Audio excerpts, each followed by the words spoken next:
నమస్తే తెలుగు రాజ్యం స్వాగతం. నేను మీ సంధ్య.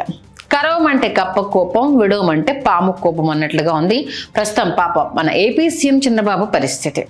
ఎందుకంటే గత కొంతకాలంగా కొన్ని అంశాలకు సంబంధించి బలంగా జరుగుతున్న చర్చ ఇప్పుడు ఆ సామెతకు లింక్ పెట్టాల్సి వస్తుంది. ప్రధానంగా కూటమి ప్రభుత్వంలోని నాయకులపై వస్తున్న ఆరోపణలు, వాటి విషయంలో చర్యలు తీసుకోకపోతే ప్రజల నుంచి చీత్కారాలు ప్రజల నుంచి వస్తున్న చీత్కారాలు అవి తీసుకుందామంటే నాయకుల నుంచి వచ్చే ఒత్తిళ్లు వేరేసి పాపం ఆయన పరిస్థితి అయితే ఎలా ఉంది అంటే ముందు నుయ్యి వెనక గొయ్యిలా మారిందంటున్నారు రాజకీయ విశ్లేషకులు. ఈ నేపథ్యంలో చంద్రబాబుకు ఎంతో అవసరమైన వ్యక్తిగా చెప్పే బిఆర్ నాయుడు వ్యవహారంలో సీఎం తాజా నిర్ణయం ఇదే అంటూ ఓ వార్త ప్రచారంలోకి రావడం జరిగింది. అందుకు కారణం తాజాగా తిరుమలలో జరిగిన ఓ కీలక సమావేశం. అవును, ఒక మీడియా ఛానల్ అధినేతగా ఉన్న బిఆర్ నాయుడు చేసిన సేవకు ప్రతిఫలంగానో ఏమో కానీ కూటమి ప్రభుత్వం అధికారంలోకి రాగానే ఆయనకు అత్యంత కీలకమైన మరెంతో పవిత్రమైన తిరుమల తిరుపతి దేవస్థానం చైర్మన్ బాధ్యతలు అప్పగించిన విషయం మనందరికీ తెలిసిందే కదా.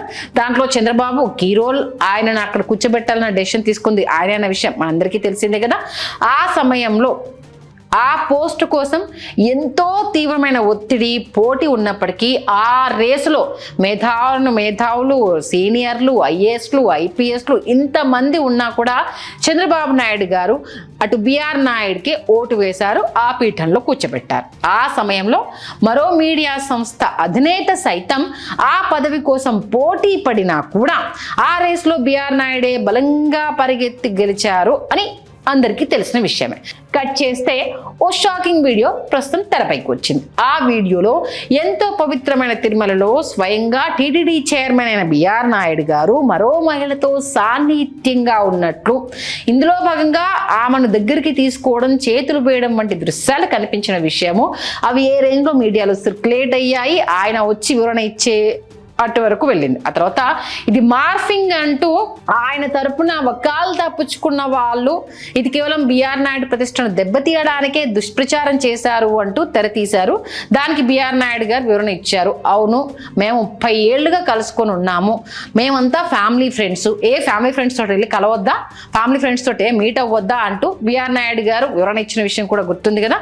ఆ వీడియోను పాక్షికంగా మార్ఫింగ్ చేశారు అంటూనే అందులో తప్పేముంది అంటూ కూడా ఆయన మాట్లాడిన విషయం ఎవరు క్రియేట్ చేసింది అయితే కాదు కదా, అందరూ చూసిందే కదా.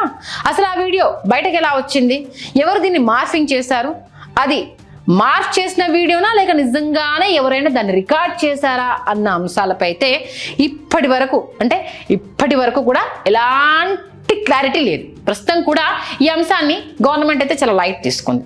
ఎలాంటి విచారణకు ఆదేశించకుండా ఆ టాపిక్ని అయితే అలా వదిలేసింది. ఎందుకంటే ఇందాక చెప్పినట్టుగా చిన్న గీత ముందు పెద్ద గీత గీస్తే అయిపోతుంది కాబట్టి ఎక్కడో దగ్గర మర్చిపోతారులే అనేసి అంటూ అందరూ లైట్ తీసుకున్నారు. ఇక ఈ అంశం తెర మీదకి వచ్చినప్పుడు గత ప్రభుత్వ హయాంలో నటుడు పృథ్వీ విషయంలో జగన్ తీసుకున్నంత వేగవంతమైన కీలక చర్యలు తీసుకోవాలనే డిమాండ్లు అయితే తెరపైకి వచ్చాయి.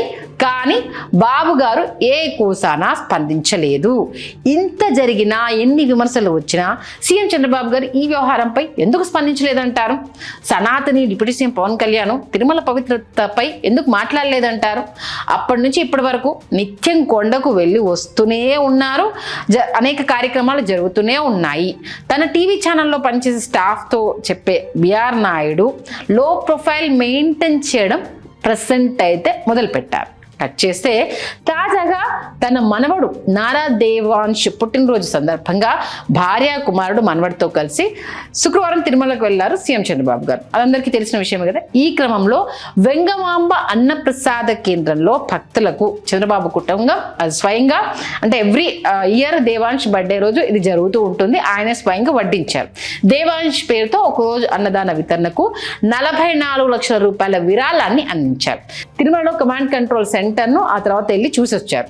ఈ సందర్భంగా ఆయన మాట్లాడుతూ టీటీడీ ఆలయాలను అత్యంత అధునాతన ఆధ్యాత్మిక కేంద్రాలుగా తీర్చిదిద్దాలని ఆయన చెప్పడం జరిగింది. అదే క్రమంలో తిరుమలలో భక్తులకు ఎలాంటి అసౌకర్యం కలగకుండా ముందస్తుగా గుర్తించి వెంటనే పరిష్కారం చూపే విధంగా వ్యవస్థను మరింత బలోపేతం చేయాలని కూడా ఆయన చెప్పడం జరిగింది. భక్తులు క్యూ లైన్లోకి ప్రవేశించిన సమయం నుంచి శ్రీవారి దర్శనం పూర్తి చేసి తిరిగి ఇంటికి వెళ్ళేంత వరకు ఆ తిరుగు ప్రయాణం అయ్యే వరకు వారికి అందుతున్న సౌకర్యాలను కమాండ్ కంట్రోల్ సెంటర్ ద్వారా పర్యవేక్షించాలని కూడా ఆయన ఆదేశించారు. ఈ క్రమంలో వైకుంఠ క్యూ కాంప్లెక్స్ లో చంద్రబాబు టీటీడీ అధికారులతో సమావేశమయ్యారు. అయితే ఈ సమావేశంలో టీటీడీ చైర్మన్ బిఆర్ నాయుడు కనిపించకపోవడము అనేది చర్చకు దారితీసింది.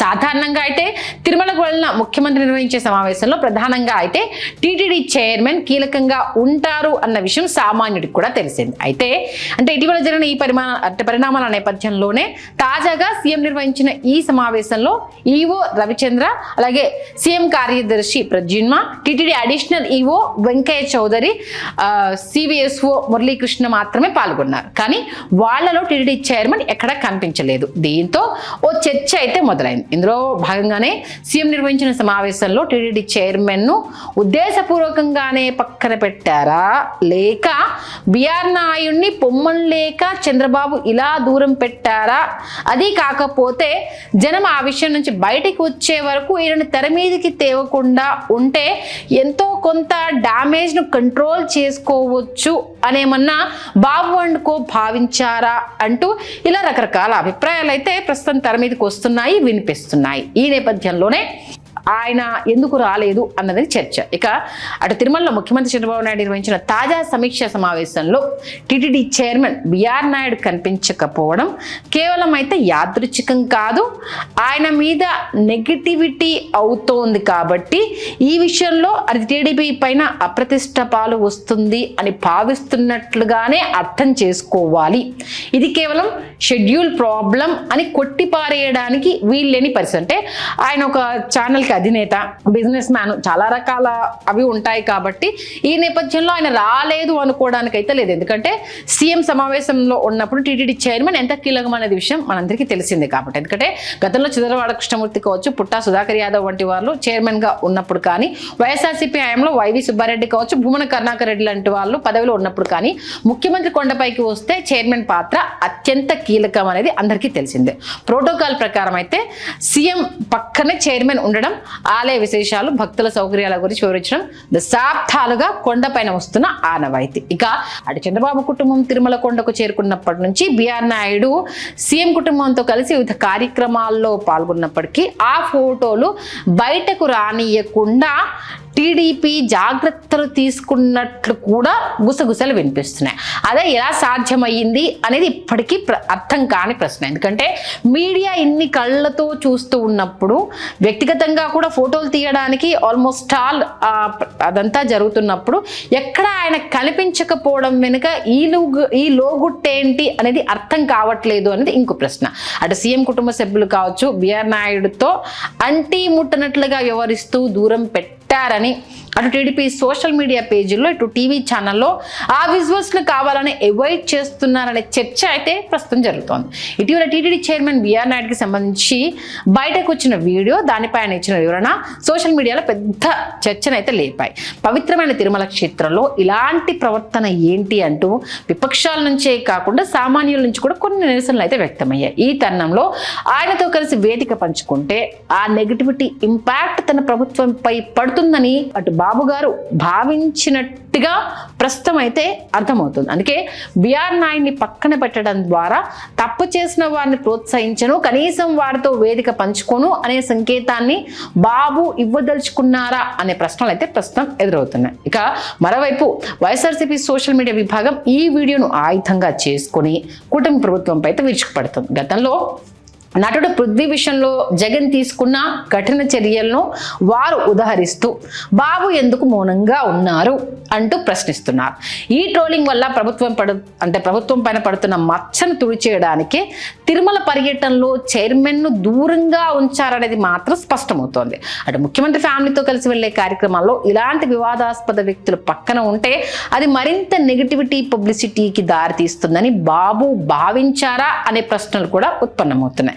ఇక ఈ వివాదం తర్వాత బిఆర్ నాయుడు లో ప్రొఫైల్ మెయింటైన్ చేయడం వెనుక ఆయన స్వచ్ఛంద నిర్ణయం కంటే అధిష్టానం ఆదేశాలే ఎక్కువగా ఉన్నాయన్న గుసగుసలు వినిపిస్తున్నాయి. వివాదం సద్దుమణిగే వరకు మీడియా ముందుకు రాకండి అంటూ చంద్రబాబు నుండి ఏదైనా ఆదేశాలు వెళ్ళాయా అంటూ కూడా పొలిటికల్ సర్కిల్లో చర్చ జరుగుతోంది. ఏడాది జూలై నాటికి టీటీడీ చైర్మన్ 2 ఏళ్ల పదవీ కాలం ముగియబోతోంది. ఈ నేపథ్యంలో ఆయన తొలగించి మరొక వ్యక్తిని చైర్మన్ గా నియమిస్తారా లేక బిఆర్ నాయుడినే కొనసాగిస్తారా అనేది మరొక చర్చ తెర మీద జరుగుతుంది. ఏం డెసిషన్ తీసుకుంటారని చూడాలి.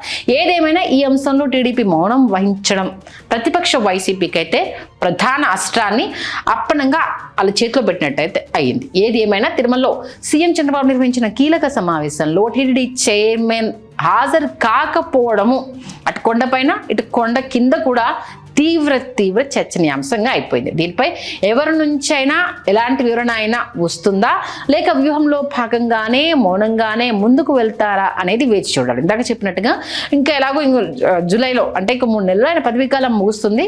గవర్నమెంట్ ఫామ్ అయి కూడా 2 years అయిపోతుంది. కాబట్టి ఈ లోపు మార్చడము మళ్ళీ కొత్త వాళ్ళని తీసుకోవడం ప్రక్షాళన చేయడం ఎందుకు? కాబట్టి ఈ 2-3 నెలలు మౌనంగా ఇప్పుడు ఆల్రెడీ మార్చిలో ఉన్నాము, ఏప్రిల్ మే 2 నెలలు మౌనంగా ఉన్నాము అనుకో, ఆయనకి ఇచ్చిన గౌరవప్రదమైన పోస్టు అది కంప్లీట్ అయిపోతుంది 2 years.